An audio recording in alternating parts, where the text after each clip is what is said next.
غلطة رقم 1 الأهم والأكثر تأثيرا.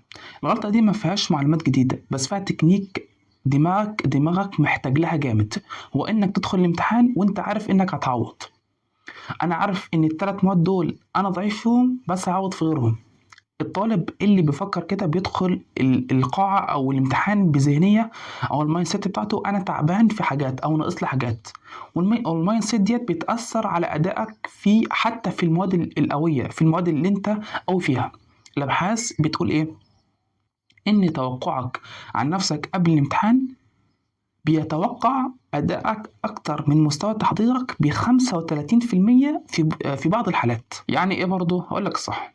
قبل ما تدخل الامتحان قول لنفسك جملة واحدة: أنا جاي أكتب اللي أنا عارفه، مش أتذكر اللي أنا نسيته. الفرق في الإطار الذهني ده بيفرق درجات حقيقية. خلينا نعمل ركاب سريع كده.